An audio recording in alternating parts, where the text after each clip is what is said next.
What's good, guys? Today I thought I'd make a somewhat kind of a personal video about how divorce affects families. And I think that I have somewhat of a unique perspective on this because I never went through my parents getting divorced. And I'm probably going to be repeating some stuff that my subscribers have heard me talk about, personal things in my life.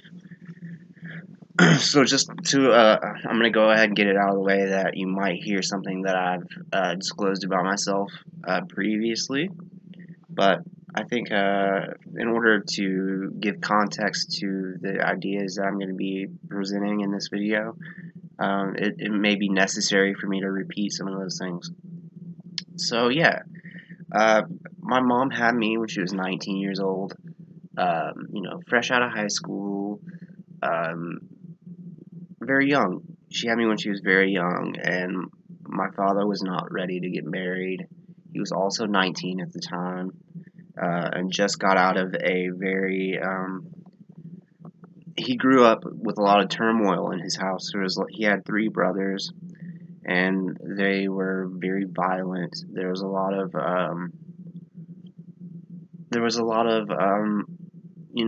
violence in my father's household growing up. So he wasn't ready to commit to another family just yet. He had just gotten out on his own, was enjoying some peace, and you know, I don't blame my father for not being ready to get married, but my mom wanted to get married. She grew up in a Church of Christ household where if you had a child out of wedlock, that was considered a big sin, a no-no. And like my grandparents made her go before their church and confess her sin. And I think that was very hard for my mother to have to do all of this and then not have my father want to marry her and uh, want to justify her having me. So my mom ended up marrying another man when I was uh, like 1 year old, about a year after I was born. 2 years, she was married to another guy, another man, and he was an alcoholic and abusive towards her. He hit her, and we left. And we stayed with my mom's best friend. I had a little bed in her kitchen. Um, I got like this really sick He-Man action figure like thing. It was like this skeleton of like a big lizard or something that held all these He-Man action figures for Christmas that year. It was super exciting. I loved that shit. I was super into He-Man, though I hadn't really seen much of the cartoons or anything as a kid. I grew up with like hand-me-down toys of like my grandparents' friends' kids would give me their old toys, and because my mom's parents had all girls, so all of the boy toys that I would get were either new or they were hand-me-downs. Unimportant, but after she left that guy and we stayed with Suzanne for a while, we ended up moving into like a converted garage apartment. And those were some of the happiest times of my life. Just me and my mom um, living in this like converted garage that was an apartment. And we used to hang out and play all the time and jump on the bed, and it was fun. I had a very young, fun mom. I had great parents. Period. My dad is an amazing man. Um, he's I can't complain about my parents, but my mom met my three brothers' father when we were living in this converted apartment space, and and you know, my brother's father gave me three really wonderful brothers, and kind of an extended step family as well, who I keep in touch with some of those people. One of my cousins through my stepfather, Charlie, is like one of the people that I talk to the most that lives in Nashville. I love that guy. I love his mother. I work with his mother, and they're just very good people. And my stepfather's parents were good people.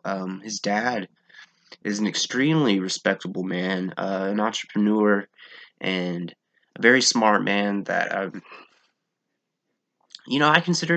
I still consider him to be like a grandfather. Just because okay, I'm not going to skip ahead, but I still consider all of those people to be my family, and I love my extended family through my stepfather, and my brothers are the closest people to me in my age range. I love them so much, and I'm so thankful to have them so close to me. Um, so my stepfather gave me these people who I love a lot and who have helped build my character and helped me become who I am. But my stepfather himself he was very self-centered, and he couldn't enjoy anything unless it was about him. I remember one year on Thanksgiving, I was hanging out with my cousins on my mom's side of the family and my brothers down in my grandparents' little basement area where all the kids would hang out at family gatherings. And my stepdad walked down there and freaked out and started choking me in front of everyone. And, nobody knew what to do. He was a man, an adult man, and we were all kids, and no one knew what to do. So he was choking me, and everyone was like, "Oh my God, does this happen all the time?" And it didn't happen all the time, but it was enough to really make me realize that he was not someone that I wanted to look up towards or to emulate in any way, shape, or form. Um, you know, I don't want to focus on his negative qualities because I do forgive him for everything. Uh, but I remember when my mom and him were having trouble. I don't want to get into the reasons why they got divorced per se, but I remember when he moved out, just feeling like I could breathe in my own house for the first time, that I could really remember. Being at home was less stressful than being at school or whatever. And it was like this huge weight was lifted off of my chest. And I remember being, you know, 10 years old, younger, up until I think he left when I was 13. And up until I was like 13 years old, I remember being so fearful that in one of his tantrums he would hurt my mother or my brothers. And I wouldn't be able to protect them because he was this big, strong man, and I was just a kid. And I knew that in a physical altercation, I would not be able to protect my family. And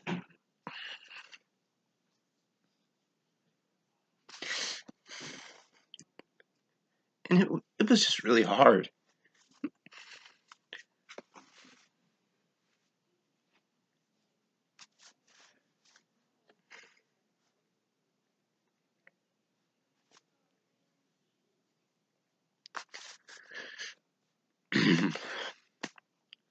Being the oldest child, I felt like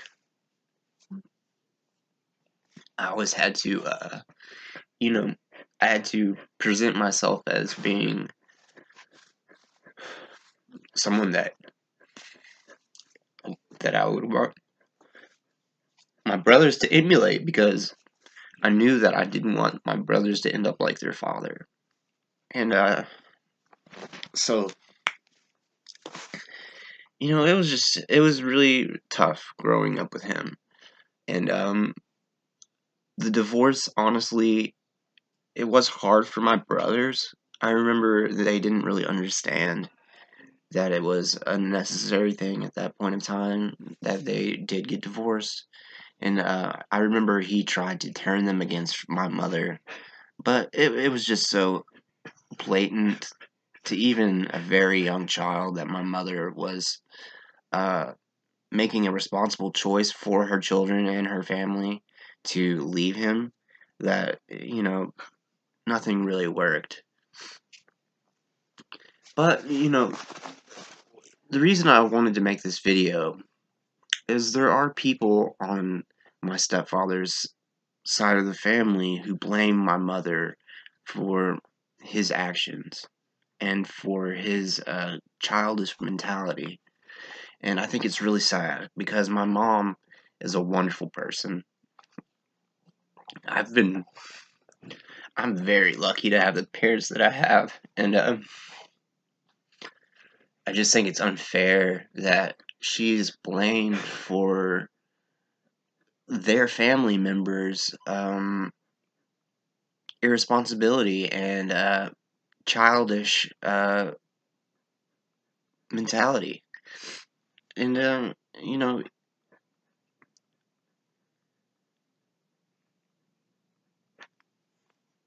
a lot of things about my stepfather, I a lot of things that were good about him, I was so turned off about of from I was so turned off by him that the good things about him also turned me off. So, uh conservatism and Christianity and all of these things, um I associated them with him, and it took me a long time to be able um, to get out of that rebellious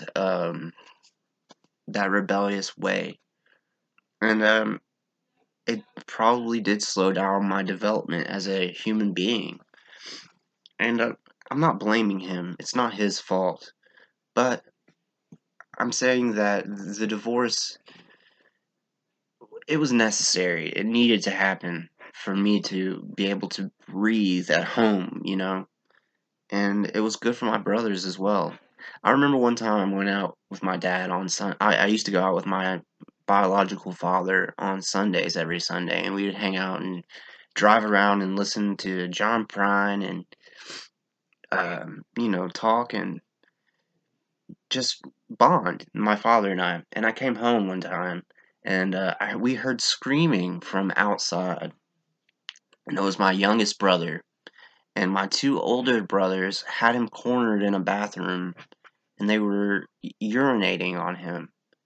And my stepfather was supposed to be watching him, was asleep on the couch in the living room, not even 10 feet away from this. And we heard them outside. It was just, a very, very stressful time in my life because he was so unpredictable and he was so irresponsible. And, there were times that we wouldn't be able to pay our bills. We would have no water, no electricity. And honestly, having no electricity, having to go without, I think was kind of I think it was kind of good for me as a kid, and it helped me really bond with my family. But, you shouldn't have to go through that to bond with your family. And I do forgive him. I saw him at his mother's funeral last year. I think it was last year I saw him at that funeral. And he was talking to people and smiling, and he seemed to be in like jubilation over his mother's death. And then I walked up to him and I was like, I'm really sorry that your mom died. And I hugged him, and he started breaking down, and it made me realize that he's trying to put on this face of being this, perfect person to the world, but on the inside, he is a broken person just like most of us.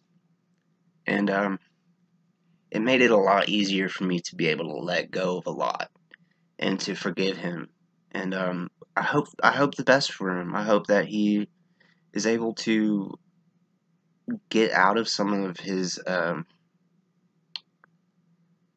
less attractive ways. I hope that he reaches out to his children more, not me necessarily, but to his biological children, and is actually a father for once. You know, I'm not I'm not gonna I'm not gonna bet on it, but it's something I do want. I want that for my brothers. And I don't know. Maybe that explains some things about me that fills in some holes that you didn't necessarily understand about me before. But yeah, I consider myself to be lucky in the sense that I've never seen my father and my mother argue. Not even once in my life have I seen my mother and my father have a verbal disagreement. Um, I didn't have to go through a divorce with my parents, though. My mom has been married 3 times, so I've been through divorces with her, just not with my biological parents. So I consider myself lucky in that I have never had to go through that. I will never have to go through that. Um, but I think that divorce is hard for families, but a lot of times it can lead to less stressful lives. And you should reach out to spiritual advisors or counselors, try to make it work, I guess.